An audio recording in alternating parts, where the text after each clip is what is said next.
안녕하세요. 매일 새로운 사연을 전하는 읽어주는 사연 라디오입니다. 구독과 좋아요, 많은 공유 부탁드립니다. 오늘의 사연 시작하겠습니다. 안녕하세요. 올해 31살 여자입니다. 거지근성, 그건 말로만 들었지 내 남편이 그런 사상을 가지고 있는 사람이라고는 생각도 못했습니다.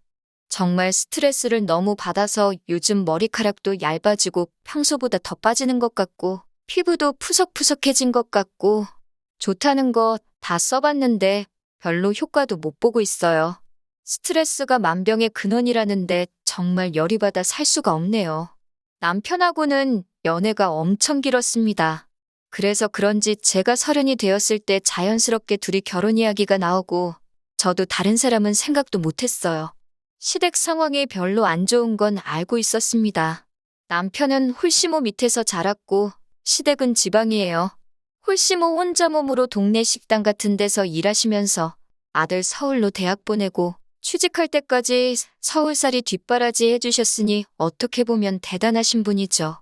남편도 뒷바라지만 받으며 살 수 없었으니 대학생활 내내 아르바이트를 안 해본 적이 없고 취직 준비하면서도 짬짬이 일용직 같은 거 나가서 생활비 벌고 그랬습니다.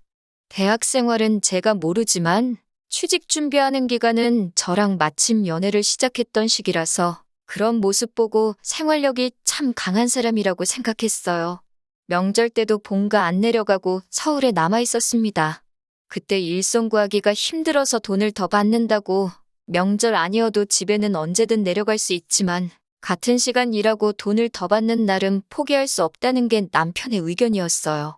그래도 명절인데 남들 다 쉴 때 힘들게 일하고 와서 녹초가 돼서 혼자 집에 있는 모습 보면 많이 측은하고 그랬습니다. 저희 부모님께서 그렇게 걱정되면 집으로 데리고 오라고 하셨어요. 명절에 혼자 지내는 것보다 명절 음식 먹으면서 분위기도 내고 그러면 얼마나 좋냐고요. 그때 처음 부모님께 남자친구를 소개해줬고 남자친구도 그때는 염치도 있고 신세졌다는 마음 가지고 있으면서 저희 부모님한테 잘했습니다. 생활력 강하고 저한테 잘하고 저한테 잘하는 만큼 저희 부모님한테 잘하고 그 모습을 보니 솔직히 시댁이 어려운 형편인 건 결혼할 때 크게 고려할 상황이 아니었어요. 취직 준비 기간이 길었지만 남편이 회사도 중견급 좋은 회사로 들어가서 연봉도 나쁘지 않은 편이었거든요.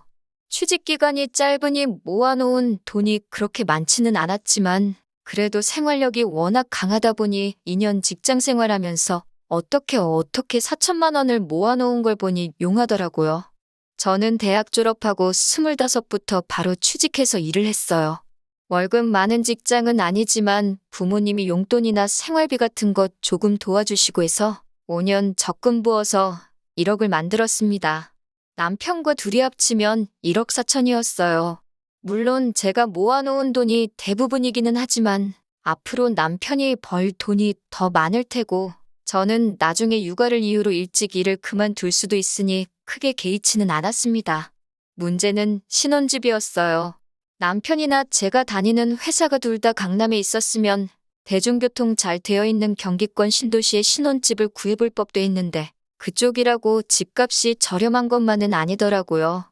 거기에 제가 다니는 회사랑 남편 다니는 회사 위치도 서로 정반대에 있고 경기권에 있으면 출퇴근으로만 버리는 시간도 크고 시간적으로나 체력적으로나 엄청 힘들 것 같아 보였습니다. 그렇다면 서울에 집을 구할 수밖에 없었을 텐데 지금이야 불경기라서 집값이 내려가네 어쩌네 하지만 그때는 서울 집값은 오늘이 제일 싸다는 말이 있을 정도로 매일매일 부동산 가격이 고공행진을 하던 시기였거든요. 대출을 받는 건 상관이 없는데 대출이자 달마다 나갈 거 생각하면 저도 일은 나이가 아닌데 자녀 계획을 세울 수 있나 없나 싶었고 빌라 전세에 들어가자니 솔직히 TV에 전세 사기다 뭐다 해서 안 좋은 것만 잔뜩 접했던지라 그건 내키지 않았어요. 월세 사는 것도 생각해봤는데 그러면 대출 받는 거랑 뭐가 다른가 싶어서 그것도 내키지 않았고요. 친정 부모님께서 제가 신혼집 구하는 것 가지고 이렇게 스트레스를 많이 받는 걸 보다 못해서 저를 불러서 이야기를 하시더라고요. 두 분이서 은퇴하시면 공기 좋은 곳에 집 짓고 살 계획이셨다고 해요. 은퇴 계획이다 보니 틈틈이 준비를 해오셨기 때문에 땅도 이미 가지고 계신 상태였고 구체적인 계획도 다 가지고 계신 상황이었어요. 단지 시기를 생각하지 못해서 땅만 가지고 계시고 집은 올라가 있지 않은 상황이었고요. 친정 부모님께서 제안하신 게 일단 친정집에 저희가 들어와서 같이 살자고 하시더라고요. 친정 부모님은 그때 맞춰서 건축 허가도 받고 업자랑 컨택도 해보고 집을 바로 올리시겠다고요. 당장 저희가 친정 부모님하고 같이 사는 게 불편하지 않겠나를 걱정하시더라고요. 시집살이도 하는데 대릴 사위는 못할 게 뭐냐고, 그리고 암만 계산해봐도 집 지어지는데 암만 길어봐야 1년이 안 걸릴 거잖아요? 구축 아파트라고 해도 서울에 집이 생기는데, 그리고 남도 아니고 저한테는 부모님, 남편한테는 장인 장모님 한 가족인데 그거 불편한 거 감수 못하겠다고 할 문제도 아니었어요. 물론 부모님 집이 완공될 때까지 월세 사는 방법도 있는데 그 기간이 몇 년 걸릴 것도 아니고 문제 없다고 했습니다. 남편한테 신혼집 문제를 이렇게 하게 되겠다 이야기를 했는데 당연히 좋아하더라고요. 집이 해결되었는데 이제는 돈을 모으는 일밖에 안 남은 거잖아요. 대출 없이 시작한다고 생각하니 여유 자금도 훨씬 많아지고 자녀 계획 세우는데도 솔직히 제가 지불하는 거나 마찬가지니 남편 외벌이 시킨다고 해도 그렇게 눈치도 안 보였고요. 저희 결혼 날짜 맞춰서 친정부모님 은퇴 후 지내실 집도 토목공사가 시작되었어요. 그래도 은퇴 후 보낼 집인데 업체 선정하는데도 조금 꼼꼼하게 준비하느라 시간이 걸렸습니다. 그리고 공사가 시작되면서 저는 친정부모님한테 집을 증여받았고요. 제가 모아놓은 돈으로 증여세 다 냈고 명의는 제 이름으로 했습니다. 그런데 남편이 그 사실을 가지고 펄쩍 뛰더라고요. 결혼하기로 했는데 명의를 왜 공동명의로 하지 않았느냐고요. 그 부분에 대해서는 솔직히 남편이 서운해할 수 있는 부분이라고 생각은 했습니다. 그런데 아무리 생각해봐도 공동명의를 곧바로 하는 건 아니라고 생각했어요. 신혼집이 친정 부모님이 사시던 집을 증여받은 것이고 증여세 또한 제가 여태껏 모아놓은 돈으로 다 해결을 했으니 일단은 제 명의로 해놓는 게 맞다고 생각했습니다. 공동명의로 바꾸는데 무슨 억만금이 드는 것도 아니고 연애를 길게 하기는 했지만 같이 살았던 건 아니었으니 부부간의 신뢰를 쌓아가고 시간이 지남에 따라 제가 남편에게 경제적으로 의지하게 될 날이 올 텐데 그때가 돼서 공동명의를 해도 늦지 않다고 생각했거든요. 남편이 그때 너무 서운해했어서 솔직히 조금 미안하기는 했지만 저는 그게 맞다고 생각했습니다. 그리고 남편도 자기 돈 얼마 들어가지 않은 거 알고 있으니 계속 우기지는 못했어요. 그 외에는 결혼 준비하는데 별다른 어려움은 없었습니다. 당초 계획한 대로 남편이 모아놓은 돈으로는 혼수를 새로 할까 하다가 오래된 아파트이기도 하고 그래서 친정부모님이 나가시면 그때 저희가 어디 한 달 정도 지낼 곳을 구해서 리모델링하고 인테리어를 싹 다 새로 하는 것도 좋겠다 싶어서 그 돈은 남겨두었어요. 그리고 예정된 대로 저희는 식을 올리게 되었고요. 신혼여행 다녀와서 은근 떨리기 시작했어요. 남편이 그동안 연애하면서도 저희 부모님한테 워낙 잘했기 때문에 같이 한 집에서 지내게 된 6개월에서 8개월 정도? 짧으면 짧고 길다면 긴 기간이지만 나름 재미있고 추억도 많이 생길 거라고 생각했거든요. 그런데 그렇게 친정 부모님한테 삭삭하게 자라던 남편이 말 그대로 돌변해버렸습니다. 퇴근하고 집에 있을 때, 밥 먹을 때 말고는 방 밖으로 나오지를 않더라고요. 문 닫아놓고 시위하는 것도 아니고 나 불편해 죽겠다 티를 팍팍 내고 다녔어요. 연애할 때 저희 집에 놀러오면 알아서 청소기도 한 번씩 돌리고 식사 준비하시는 어머니 근처에 가서 자기가 도와드릴 건 없냐고 묻던 싹싹한 모습은 온데간데 없었습니다. 이따금씩 저희 아버지와 반주도 같이 하고 장기나 바둑 같은 것도 같이 두면서 정말 집에 아들 하나 생긴 것처럼 자라던 남편이 돌변해 버린 거예요. 친정 부모님도 많이 당황해 하셨어요. 모르는 사람이 저러고 있으면 그냥 불편한가 보다 하시겠는데 잘하던 사람이 그러니까요. 저도 많이 서운했습니다. 그래서 남편한테 한마디 했어요. 그랬더니 남편이 성질을 버럭 내면서 지금 제가 자기한테 바라는 게 대리효도라고 하는 겁니다. 솔직히 어이가 없었어요. 제가 뭐 맹목적으로 저희 부모님 기분 맞춰서 아양 떨고 애교 부리라는 것도 아니고 한 집에 같이 살고 솔직히 저희가 큰 도움 받는 건데 해야 할 도리하는 게 어떻게 대리효도냐고 그랬죠. 반대로 제가 같은 이유로 시집살이 하고 있으면 밥때만 빼꼼 나와서 차려준 밥 먹고 들어가고 당신처럼 불편한 티 팍팍 내고 있으면 나한테 안 서운할 거냐, 아무 말도 안 할 거냐 한마디 했죠. 할 도리 해야 하는 걸 대리효도라고 할 줄은 상상도 못했거든요. 남편은 제 말에 대답을 못하다가 속에 있는 말을 하더라고요. 왜 우리가 큰 도움을 받고 있느냐고. 진명이가 제 걸로 돼 있으니 따지고 보면 저만 도움을 받는 거 아니냐고 우기기 시작했습니다. 이렇게 치졸한 사람인 줄은 생각도 못했어요. 그나랑 결혼한 게 당신이고 부부간의 신뢰가 쌓이면 그때 공동명의로 하겠다고 하지 않았느냐 하니 지금 집 가지고 유세 부리는 거냐고 하더라고요. 그러면 이 집 포기하겠다. 다시 부모님 명의로 돌려놓을 테니 둘이서 대출 갚아 나가며 공동명의로 집 구해서 시작하자고 했습니다. 그러니까 그럴 필요는 또 뭐가 있냐고 하는 거예요. 당신 하는 행동이 딱 그거 아니냐고. 공동명의 해주기 전까지는 남처럼 지내겠다고 시위하는 거 아니냐 했습니다. 그러니 아무 말도 못하고 나중에 가서는 자기 생각이 짧았다고 숙이고 들어오더라고요. 그 뒤로 연애할 때 하던 것처럼 하는 건 아니지만 적어도 방문 쾅 닫아놓고 시위하듯 있지는 않았습니다.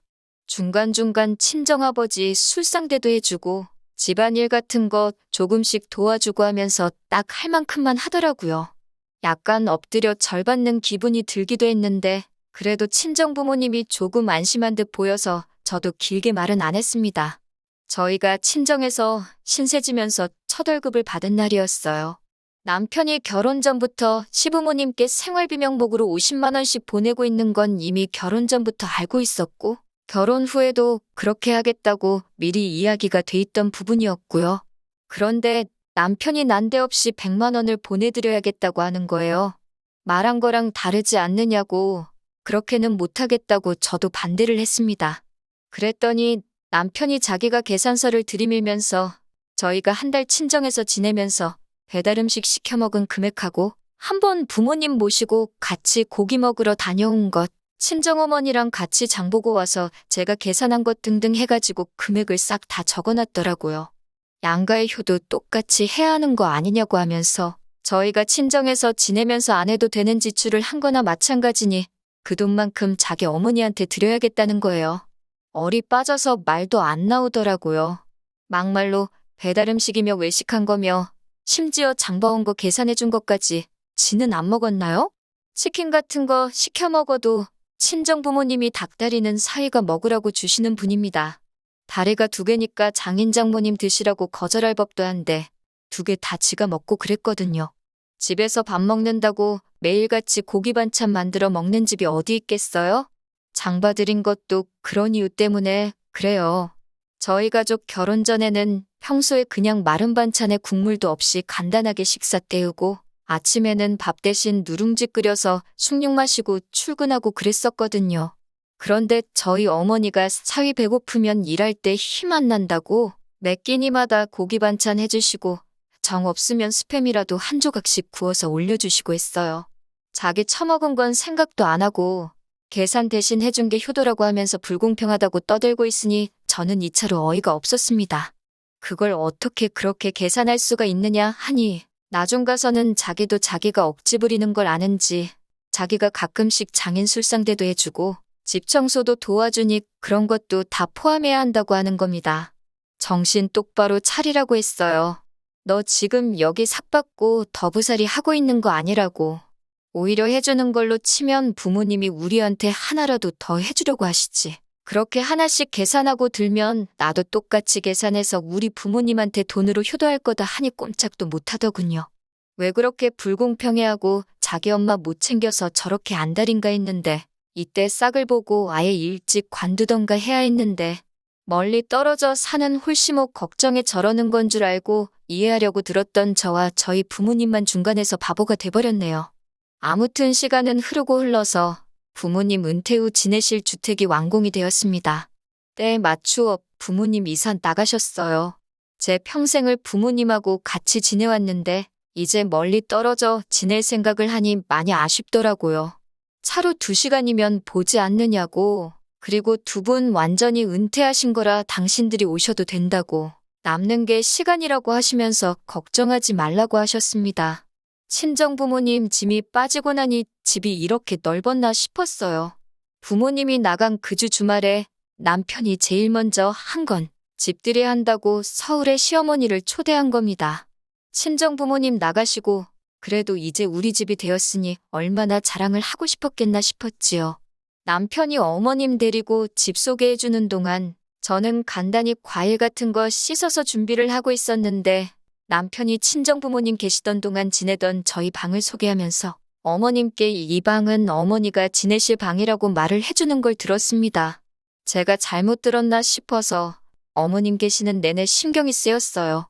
어머님이 피곤하다고 방에서 잠깐 눈 좀 붙이신다고 하는 동안 남편한테 그게 무슨 소리냐고 직접 물어봤습니다.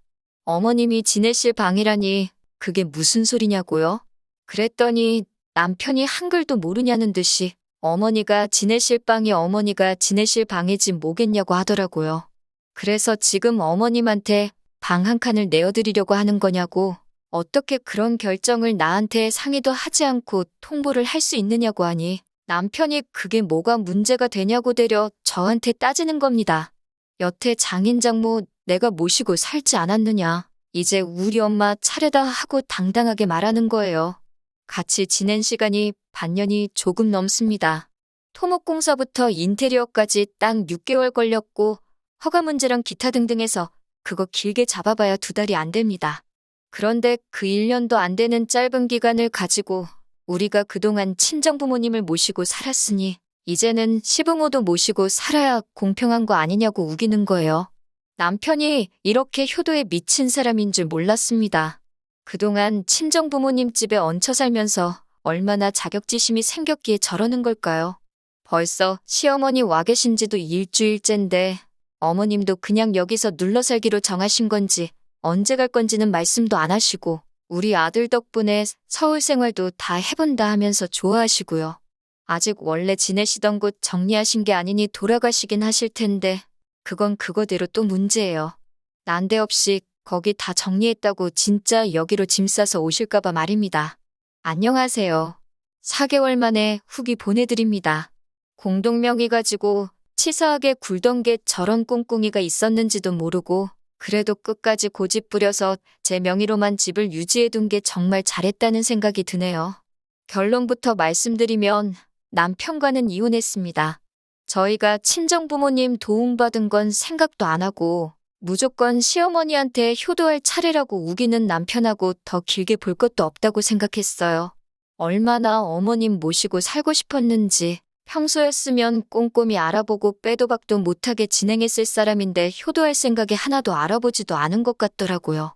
이혼 이야기를 꺼내니 집이 제 명의로 되어 있어도 부부관계 증명만 가능하면 자기가 재산분할 청구할 수 있는 건 모르냐고 어디서 주워들은 이야기 가지고 저한테 겁을 주더라고요.